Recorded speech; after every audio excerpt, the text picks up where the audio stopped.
Assalamualaikum warahmatullahi wabarakatuh. Perkenalkan, nama saya Kisa dan Natasha, Pendidikan Bahasa dan Sastra Indonesia Rombel 2. Kali ini saya akan menjelaskan teori formalisme Rusia. Adapun topik yang akan dibahas yaitu sejarah teori formalisme Rusia, konsep dasar formalisme Rusia, dan yang terakhir, ringkasan karya sastra novel berjudul Ayah, karya Andrea Hirata. Selamat menyaksikan. Pertama-tama, saya akan menjelaskan sejarah perkembangan teori formalisme di Rusia. Pada umumnya, formalisme di Rusia dianggap sebagai pelopor bagi tumbuh dan berkembangnya teori strukturalisme. Munculnya formalisme di Rusia tidak dapat dipisahkan dari gerakan futurisme. Antara tahun 1910 hingga 1915 di Rusia dan Italia muncul gerakan avant-garde yang dikenal sebagai gerakan futurisme atau gerakan menuju masa depan. Secara nihilistis, mereka menolak dan memberontak terhadap tradisi dan kebudayaan. Mereka memuja zaman modern dengan mesin-mesin yang bergerak cepat karena berperan dalam membebaskan rakyat yang tertindas. Gerakan ini sangat radikal sehingga mendorong ke arah kekerasan dan peperangan. Di Rusia, ada kaitan gerakan ini dengan revolusi Bolshevik, di Italia dengan fasisme. Seperti Mayakovsky dan Peter Snag, sastra hendaknya menyesuaikan diri dengan zaman modern yang bergerak cepat dan bentuknya tidak mengenal ketenangan, baik dalam tema, teknik dan mesin, maupun dalam bentuk otonomi bahasa dan seni. Kaum futuris inilah yang mendorong studi sastra dengan meneliti ciri kesastraan dalam teks sastra secara otonom. Formalisme di Rusia juga timbul sebagai reaksi terhadap aliran positivisme pada abad ke-19 yang terlalu memperhatikan data-data biografis dalam studi ilmiah dan cenderung menganggap yang ilahi sebagai yang absolut. Mereka menawarkan materialisme abad mesin sebagai wilayah puisi yang mendukung revolusi. Para seniman, yaitu kaum proletar, menduduki peranan sebagai penghasil kerajinan tangan, produk puisi yang dianggap sebagai kerja teknis.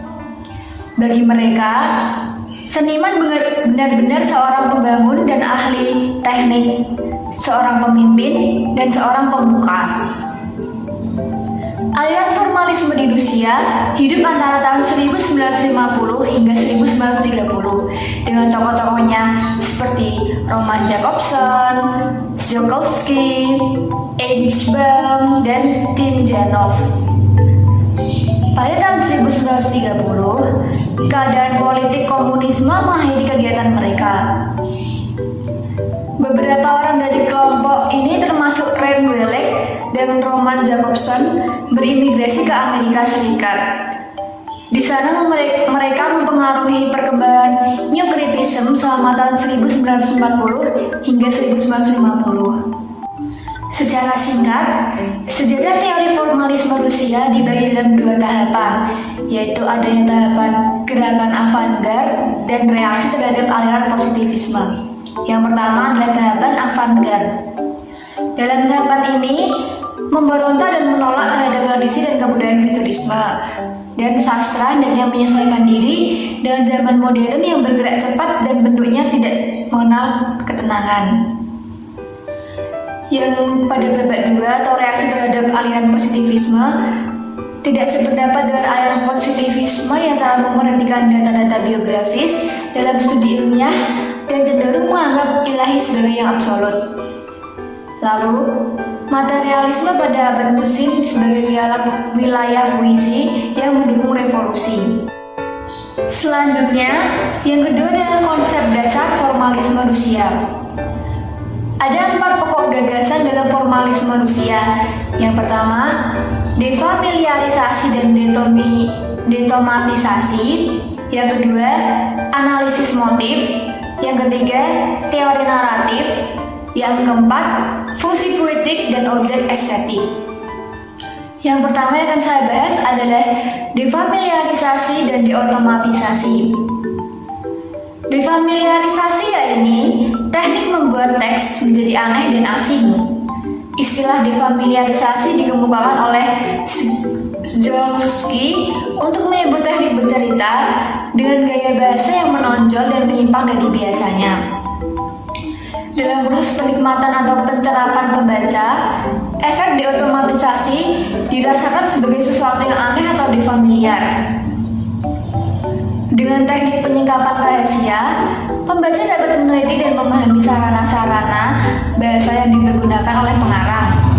Teknik-teknik itu misalnya penunda, menyisipi, memperpanjang, memperlambat, atau mengulur-ulur suatu kisah sehingga menarik perhatian karena tidak dapat ditanggapi secara otomatis.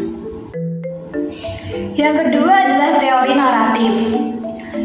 Dengan menerima konsep struktur, kaum formalis Rusia yang memperkenalkan dikotomi baru antara struktur yang terorganisasi dengan bahan material yang tidak terorganisir menjadi struktur sebuah teks sastra yang mencakup baik aspek formal maupun semantik. Kaum formalis Rusia memberikan perhatian khusus terhadap teori naratif. Untuk kepentingan analisis naratif, mereka menekankan perbedaan antara cerita, alur, dan motif. Yang sungguh-sungguh bersifat kesusastraan adalah alur. Cerita hanyalah bahan mentah yang membutuhkan pengolahan pengarang. Motif merupakan kesatuan terkecil dalam peristiwa yang diceritakan. Alur adalah penyusunan artistik motif-motif sebagai akibat penerapan penyulapan terhadap cerita. Alur bukan hanya sekedar susunan peristiwa, melainkan juga sarana yang dipergunakan pengarang untuk menyela dan menunda penyerita. Ketiga adalah analisis motif. Secara umum, motif berarti sebuah unsur yang penuh arti dan diulang-ulang dalam satu atau sejumlah karya. Di dalam suatu karya, motif merupakan unsur arti yang paling kecil dalam cerita. Pengertian motif di sini memperoleh fungsi sintaksis. Bila motif itu dibaca dan direfleksi, maka pembaca melihat motif-motif itu dalam keseluruhan dan dapat disimpulkan satu motif dasarnya. Boris Tomaszewski menyebut motif sebagai satuan alur terkecil. Ia membedakan motif terikat dengan motif bebas. Motif terikat adalah motif yang sungguh-sungguh diperlukan oleh cerita, sedangkan motif bebas merupakan aspek yang tidak esensial ditinjau dari sudut pandang cerita. Yang keempat adalah fungsi poetik dan objek estetik. Istilah fungsi mengacu pada penempatan suatu karya sastra dalam suatu modul komunikasi yang meliputi relasi antar pengarang, teks, dan pembaca. Istilah ini muncul sebagai reaksi terhadap studi sastra formalisme yang terlalu terpaku pada aspek sarana kesusastraan tanpa menempatkannya pada konteks tertentu. Sementara itu, Jan Mukarovsky, seorang ahli strukturalisme di Praha, memperkenalkan istilah objek estetik sebagai lawan dari istilah artefak. Artefak adalah karya sastra yang sudah utuh dan tidak berubah. Artefak itu akan menjadi objek estetik bila sudah dihayati dan dinikmati oleh pembaca. Dalam pengalaman pencapaian pembaca, karya sastra dapat memiliki arti yang berbeda-beda tergantung pada harapan pembacanya. Topik ketiga yang akan kita bahas kali ini adalah ringkasan karya sastra novel berjudul Ayah, karya Andrea Hirata. Saya akan menjelaskan poin-poin dari ringkasan tersebut. Yang pertama, identitas karakter. Pada ringkasan karya sastra novel berjudul Ayah yang ditulis oleh Andrea Hirata, dianalisis oleh Dian Kristianti dan berjumlah 10 halaman. Selanjutnya, penulis membahas alur dan gaya bahasa dalam novel Ayah dengan menggunakan metode deskriptif kualitatif. Untuk mengkaji novel tersebut, penulis menggunakan teori formalisme Rusia yang menitik beratkan kajian pada alur, fabula dan sujet, dan kekhasan unsur-unsur kesusastraan sebuah karya sastra. Tujuan pokok formalisme adalah studi ilmiah tentang tentang sastra dengan meneliti unsur-unsur kesusastraan, puitika, asosiasi, oposisi, dan sebagainya. Metode yang digunakan baik dalam kebiasaan formalisme maupun sesudah menjadi strukturalisme adalah metode formal. Pada bagian pemaparan, diperkenalkan Sabari yang tengah kesepian, sedih dan merana karena rindu pada Marlena dan Marleni kucing mereka dan Zuru. Konflik pada cerita ini dimulai ketika secara kilas balik diceritakan tentang Sabari yang jatuh cinta kepada Marlena. Selanjutnya, konflik dalam kehidupan Sabari diceritakan secara bergantian dengan konflik dalam kehidupan Zuru. Klimaks dalam cerita muncul ketika Sabari berharap cemas menanti kedatangan Zoro di pelabuhan, sementara kapal yang dituju tidak kunjung datang. Pada bagian lerayan, dikisahkan kehidupan Sabari dan Zoro setelah mereka bertemu. Pada bagian ini, dikisahkan pula bahwa mereka berdua hidup bahagia dan saling menyayangi. Dalam novel ini, baik digunakan majas, ungkapan, dan peribahasa yang digunakan oleh pengarang.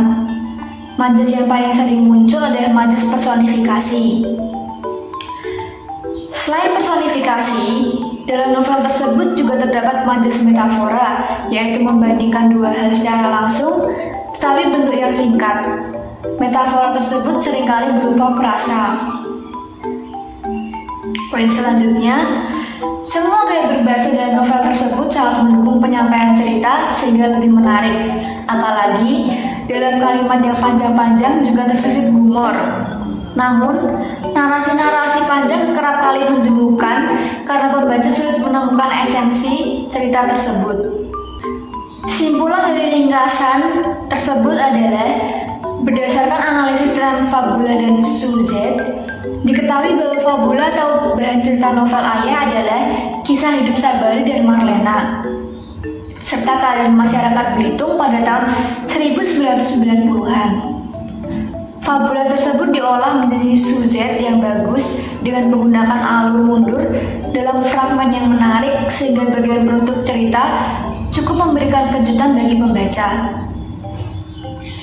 Ditinjau dari kebahasaan, novel tersebut banyak menggunakan ungkapan, peribahasa, majas yang membuat cerita menjadi lebih indah dan bernilai seni tinggi.